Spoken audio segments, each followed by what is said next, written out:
ఓం సాయిరాం. బాబా భక్తులందరికీ కూడా నమస్కారం అండి. అందరూ కూడా సుఖంగా, సంతోషంగా, ఎప్పుడూ కూడా ఆనందంగా ఉండాలి అని చెప్పి ఆ బాబాగారి తరపున నేను కూడా మనస్ఫూర్తిగా కోరుకుంటున్నాను.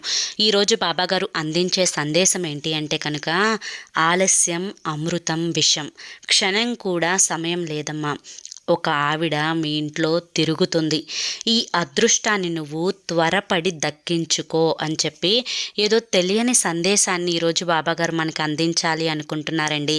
మరి బాబాగారు ఏ సందేశం అందించినా కూడా అది మన భవిష్యత్తుకు పునాది అని చెప్పి మనందరికీ కూడా తెలిసిన విషయమే కదా.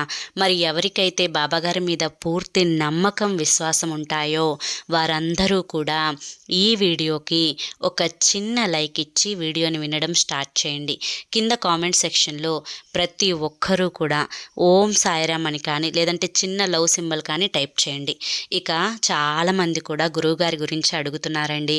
నేను పదే పదే ఈ గురువుగారి గురించే ఎందుకు చెప్తున్నాను అంటే కనుక, నా జీవితంలో, నా స్నేహితుల జీవితంలో, నా బంధువుల జీవితంలో ఒక కొత్త సంతోషాలను నింపిన గురువుగారు ఈయన. ఎందుకు ఇలా చెప్తున్నాను అంటే, ఎన్నో కష్టాలు పడుతున్న సమయంలో ఏమి చెయ్యాలో ఎన్ని ప్రయత్నించినా కూడా ఫలితం లేని సమయంలో ఈ గురువుగారిని మేమైతే కాంటాక్ట్ అవ్వడం జరిగిందండి. ఈ గురువుగారు చేసిన పూజల వల్ల సమస్యలన్నీ పరిష్కారమయ్యి ఈ రోజున మనశ్శాంతిగా, ఆనందంగా బ్రతుకుతున్నాము. అలాగే మీ జీవితంలో కూడా ఎటువంటి సమస్యలున్నా కానీ వెంటనే కాంటాక్ట్ అవ్వండి. శ్రీ షిరిడి సాయిబాబా ఆశీస్సులతో జ్యోతిష్యం చెప్పబడును. గురూజీ శివరామరాజు గారు. Phone number 9959422552. మీరు ఇప్పటి వరకు ఎన్నో చోట్ల జ్యోతిష్యం చెప్పించుకొని విసిగిపోయి ఉంటారు. ఇక్కడ అస్సలు అలా జరగదండి. మీ సమస్యలు ఏవైతే ఉన్నాయో, ప్రేమ, పెళ్లి, ఉద్యోగం, రాజకీయం, సంతానం లేక ఇబ్బంది పడుతున్నా, భార్యాభర్తల మధ్య గొడవలున్నా, అప్పుల సమస్యలున్నా, శత్రువుల సమస్యలున్నా, వాటి యొక్క సమస్యల గురించి, మీ యొక్క పూర్తి సమస్యల గురించి గురువుగారికి వివరించి చెప్పినట్లయితే వాటికి తగిన పూజలు చేసి మీకు వెంటనే రోజులలోనే గురువుగారు పరిష్కారాన్ని చూపిస్తారు. గురువుగారు చెప్పింది చెప్పినట్లు 100కు 1000% జరుగుతుందండి. నమ్మకంతో కాంటాక్ట్ అవ్వండి. ఇక బాబాగారి యొక్క సందేశం ఏంటో తెలుసుకుందాము. ఆలస్యం అమృతం విషం అనే ఈ మాట వినే ఉంటావు కదా తల్లి. కొన్నిసార్లు నిదానమే ప్రధానము అనే మాట కూడా వినే ఉంటావు. కానీ ఏ సమయంలో ఆలస్యం చేయాలో, ఏ సమయంలో నిదానంగా ఉండాలో మనకి తెలిసి తీరాలి. అదేవిధంగా ఏ సమయంలో తొందరపడాలో, ఏ సమయంలో దాన్ని మనం సరిగ్గా అందుకోవాలో, లేదంటే ఒక్కసారి మనకొచ్చిన అవకాశాన్ని, అదృష్టాన్ని వదులుకుంటే అది మళ్ళీ మనకి జన్మలో దక్కకపోవచ్చు. కనుక నీ వరకు వచ్చిన ఏ అదృష్టాన్ని వదులుకోకూడదు అని చెప్పే నేను ఈరోజు నీతో చెప్పబోతున్నాను. బిడ్డా, ఏమీ అర్థం కావడం లేదు కదా తల్లి. అయితే నువ్వు చివరి వరకు విను.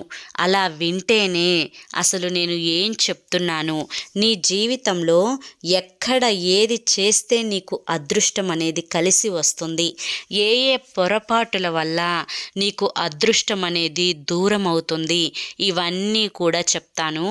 జాగ్రత్తగా తెలుసుకో తల్లి. నీ ఇంట్లో ఆవిడ తిరుగుతూ ఉంది. మరి తిరుగుతున్నప్పుడే కదా తల్లి అదృష్టం అనేది అడుగు పెట్టింది అని చెప్పి అర్థం. ఆవిడంటే ఎవరు అనుకుంటున్నావా? సాక్షాత్తు మహాలక్ష్మి, అదృష్ట దేవత నీ ఇంట తిష్ట వేసుకొని కూర్చుంది. మరి ఈ అదృష్ట దేవత ఉంది అని చెప్పి చెప్తున్నారు కదా బాబా, ఎలా గుర్తించాలి అని అడుగుతున్నావా? అయితే జాగ్రత్తగా విను తల్లి. నీ మనస్సులో పదే పదే మంచి ఆలోచనలు వస్తున్నా కానీ ఇది తప్పు, ఇది చెయ్యకూడదు, ఇలా చేస్తే నష్టపోతావు అని చెప్పి నీ లోపల ఉన్న మరొక మనసు నీకు ఎప్పటికప్పుడు చెప్తున్నా కానీ నువ్వు ఈ పని చేసుకుంటూ వెళ్తే కొంచెం ఆలస్యమైనా కానీ ఫలితం మాత్రం అద్భుతంగా ఉంటుంది అని చెప్పి ఇంకెవరన్నా నీతో చెప్పినట్లు నీ మనస్సాక్షి రూపంలో నీకు వినపడుతున్నా కానీ, లేదా వారి దగ్గరికి వెళ్తే నువ్వు అవమానించబడతావు, వెళ్ళొద్దు, వారికి నీ మీద ఎటువంటి శ్రద్ధ, ప్రేమ, అనుభవం ఇవన్నీ ఏవీ లేవు. కనుక వారికి నువ్వు ఎంత దూరంగా ఉంటే అంత మంచిది అని ఎవరన్నా నీతో చెప్తున్నట్లు అనిపిస్తున్నా కానీ, లేదా నీకు బ్రహ్మ ముహూర్తంలో మెలకువ వస్తున్నా కానీ, ఏ పని ఏ సమయానికి చెయ్యాలో సరిగ్గా ఆ సమయానికి చేస్తే నీకింత కష్టం ఉండదమ్మా, ఎప్పటివి అప్పుడు ముగించుకో అని చెప్పి నీ మనస్సాక్షి నీకు చెబుతున్నట్లు అనిపిస్తున్నా కానీ, ఎప్పటికప్పుడు ఇలా ఒక్కొక్కటి చెప్పుకుంటూ పోతే నీలో పాజిటివిటీని పెంచడానికి, నీ ఇంట్లో పాజిటివిటీని పెంచడానికి, నీకు ఎప్పటికప్పుడు నీ మనస్సాక్షి నీతో మాట్లాడుతున్నట్లు అనిపిస్తే అదెవరో కాదు తల్లి, సాక్షాత్తు అదృష్ట దేవత నీ ఇంట్లో తిరుగుతూ ఉండబట్టే ఇవన్నీ నీకు చెప్తున్నట్లుగా అనిపిస్తున్నాయి. కానీ అప్పటికే తిష్ట వేసుకొని కూర్చున్న దరిద్ర దేవత, అదృష్ట దేవత చెప్పే మాటలను నిన్ను విననీయకుండా అడ్డుపడుతూ ఉంటుంది. బ్రహ్మ ముహూర్తంలో నీకు మెలకువ వచ్చినప్పటికీ కూడా నీకు లెగవాలి అని చెప్పి అనిపిస్తున్నా దరిద్ర దేవత నిన్ను బ్రహ్మ ముహూర్తంలో నిద్ర లేవనివ్వదు. ఎప్పటికప్పుడు పనులు సకాలంలో ముగించుకోవాలి అనిపిస్తున్నట్లున్నా కానీ ఆ పనుల దగ్గరికే వెళ్ళనీయకుండా సోమరితనం రూపంలో, బద్ధకం రూపంలో నిన్ను ఎప్పుడూ కూడా పడుకోబెట్టేలా చూస్తున్నది ఆ దరిద్ర దేవతేనమ్మా. అదేవిధంగా నువ్వు చేస్తున్న పనుల మీద నీకు ఏకాగ్రత లోపించినట్లయితే దానికి కారణం కూడా దరిద్ర దేవతేనమ్మా. ఏది మంచి ఏది చెడు ఈ రెండింటికి కూడా వ్యత్యాసాలు నీకు తెలిసినప్పటికీ కూడా నీవు ఎక్కువ చెడు వైపుకే ఆకర్షింపబడుతున్నావు అంటే దరిద్ర దేవత నిన్ను పట్టి పీడిస్తున్నట్లు తల్లి. ఇటువంటి సమయంలోనే నువ్వు మనసును నిగ్రహించుకొని అదృష్ట దేవత నీకు ఏదైతే సలహాలు సూచనలు ఇస్తుందో, ఎలా చేస్తే నువ్వు ఆనందంగా ఉంటావు అని చెప్పి నీకు మనస్సాక్షి రూపంలో తెలియపరుస్తూ ఉందో ఆ సమయాన్ని కనుక నువ్వు సద్వినియోగపరుచుకోగలిగితే నీ నుంచి దరిద్ర దేవత పూర్తిగా వెళ్ళిపోతుంది. అదృష్ట దేవత తిష్ట వేసుకొని కూర్చుంటుంది అని గమనించుకో బిడ్డ. ఎప్పుడైనా కానీ మంచి మనసు, చెడ్డ మనసు అంటే పాజిటివ్ మనసు, నెగిటివ్ ఆలోచనలు తెప్పించే మనసు ప్రతి మనిషిలో కూడా ఉంటాయి. కానీ మనిషి ఎప్పుడూ కూడా నెగిటివ్ అంటే చెడ్డ వైపుకు మాత్రమే ఆకర్షింపబడతారు. అప్పుడు మంచి మనసు హెచ్చరిస్తూనే ఉంటుంది, అమ్మా ఇది మంచి కాదు, ఇది చెడు, ఇది అలవాటుగా మార్చుకుంటే నీ జీవితంలో నువ్వు చాలా నష్టాలను చూడాల్సి ఉంటుంది. కనుక దీనికి ఎంత దూరంగా ఉంటే అంత మంచిది అని చెప్పి మంచి మనసు చెబుతూ ఉన్నా కానీ నిర్లక్ష్యం చేస్తూ మంచి మనసు మాట వినకుండా చెడ్డ వైపుకి ఎవరైతే అడుగు వేస్తారో వారి జీవితం సంకనాకిపోవడం ఇప్పటి వరకు ఎంతో మంది రూపంలో నువ్వు చూసే ఉంటావు.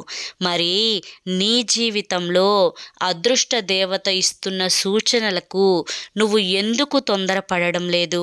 బిడ్డ, నిన్ను హెచ్చరించడానికే ఈరోజు నేను నీ ముందుకు వచ్చాను. కనుక ఏది మంచి ఏది చెడు అని ఇప్పటికైనా తెలుసుకునే ప్రయత్నం చెయ్యి. మంచి చేసేటప్పుడు ఆ మంచిని చేయడానికి కాస్తో కూస్తో కష్టపడాల్సి వస్తుంది తల్లి. ఎందుకంటే చెడు సుఖాన్ని ఇస్తే మంచి కష్టాన్ని ఇస్తుంది. ఆ కష్టాన్ని తట్టుకొని ఆ పనిని కనుక పూర్తి చేయగలిగితే ఆ సుఖం అనేది చెడు అప్పటికప్పుడు ఇస్తున్న తాత్కాలిక సుఖం కంటే కూడా జీవితాంతం 10 రెట్లు నిన్ను ఆనందంగా ఉంచుతుంది పాజిటివిటీ అనేది.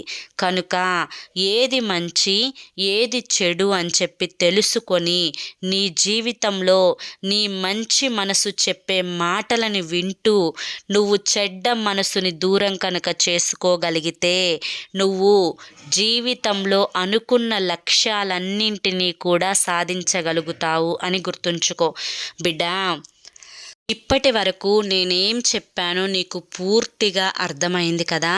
అయితే నువ్వు చెయ్యవలసిందల్లా కూడా ఈ యొక్క పాత సంవత్సరం 2024 నువ్వు ఎంతో సోమరితనంగా ఉన్నావు, ఎంతో ఆ బద్ధకపు వేషాలు వేశావు, ఎన్నో చెడ్డ పనులు చేశావు, కాస్తో కూస్తో మంచి పనులు కూడా చేశావు. కానీ రాబోయే కొత్త సంవత్సరం అంటే 2025వ సంవత్సరం ఏదైతే ఉందో, నువ్వు ఒక సంకల్పాన్ని చేసుకో తల్లి. అదేంటి అంటే కనుక ఈ కొత్త సంవత్సరం జనవరి 1 నుంచి మళ్ళీ డిసెంబర్ 31 వరకు కూడా నేను ఎక్కువగా పాజిటివ్గానే ఆలోచిస్తాను. నా పాజిటివ్ మనసు ఏదైతే చెప్తుందో అదే చేస్తాను. ఎప్పటి పనులు అప్పుడు సోమరితనాన్ని అలవాటు చేసుకోకుండా సకాలంలో వాటిని ఖచ్చితంగా నెరవేర్చే ప్రయత్నాన్ని చేస్తాను. నా యొక్క వంతుగా, నా బాధ్యతగా నేను ఏవైతే చేయాలో వాటిని తప్పకుండా నిర్వహిస్తాను. నా తల్లిదండ్రులను నేను గౌరవిస్తాను. నాకంటే పెద్దవాళ్ళని గౌరవ మర్యాదలతో చూసుకుంటాను. నాకంటే చిన్న వాళ్ళని ప్రేమగా చూసుకుంటాను.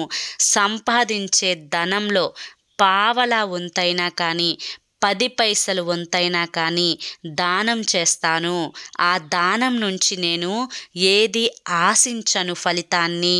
నా యొక్క తల్లిదండ్రులను గౌరవంగా ప్రేమగా చూసుకొని వారి అవసరాలను తీరుస్తాను అని చెప్పి నువ్వు సంకల్పించుకుంటే మళ్ళీ వచ్చే డిసెంబర్ 31 కల్లా కూడా నీ జీవిత చక్రంలో జరిగే అద్భుతమైన మార్పులను చూసి నిజంగా నువ్వు ఆశ్చర్యపోతావు. ఎప్పుడైతే నువ్వు ఈ సంకల్పాలన్నింటినీ కూడా ఒక్కొక్కటిగా నెరవేరుస్తూ ఉంటావో నీ ఇంట దైవశక్తి అడుగు పెడుతుంది. ఇక ఏ మనిషికైతే దైవశక్తి అండగా తోడుగా ఉంటుందో ఆ మనిషి జీవితంలో ఇక ఎదురుండదు అని గుర్తుంచుకో. అర్థమైంది కదా. మరి ఇకనైనా కానీ ఆలస్యం చేయకుండా తొందరపడతావు కదూ. ఈ జనవరి 1 నుంచి నీ జీవితంలో కొత్త సంతోషాలు, కొత్త ఆనందాలు అన్నీ కూడా నిండాలి అని చెప్పి నువ్వు కోరినంత ధనాన్ని నువ్వు సంపాదించుకునే శక్తి నీకు రావాలి అని చెప్పి మంచి తెలివితేటలతో నువ్వు జీవితాన్ని ఆనందంగా మలుచుకుంటావు అని చెప్పి ఆశిస్తున్నానమ్మా. ఇక ఈ దైవశక్తి నీ ఇంట ఎప్పుడూ కూడా నివాసం ఉండాలి అని చెప్పి కోరుకుంటున్నాను అని చెప్పి ఈరోజు బాబాగారు మనకి చాలా చక్కటి సందేశాన్ని అందించారండి. మరి నిజంగానే ఆలస్యం చేయకుండా అదృష్టాన్ని అంటే మన పాజిటివిటీ చెప్పే మాటలను మనం చక్కగా నెరవేర్చుకోగలిగితే ఏ దరిద్రం అనేది మన ఇంట అడుగు పెట్టకుండా అదృష్టం అనేది మన ఇంట స్థిర నివాసం ఉంటుంది. ప్రతి ఒక్కరూ కూడా ఈ అదృష్టాన్ని దక్కించుకొని ఆనందంగా ఉండాలి అని చెప్పి మనస్ఫూర్తిగా నేను కూడా కోరుకుంటున్నాను. మరి ఈ సందేశంలో ఉండే పూర్తి ఆంతర్యం అనేది మీ అందరికీ కూడా అర్థమైంది, నచ్చింది అని నేను ఆశిస్తున్నాను. నచ్చింది అనిపిస్తే మీరు నా కోసం ఏమీ చేయాల్సిన అవసరం లేదు. ఈ వీడియోకి ఒక చిన్న లైక్ ఇస్తే సరిపోతుంది.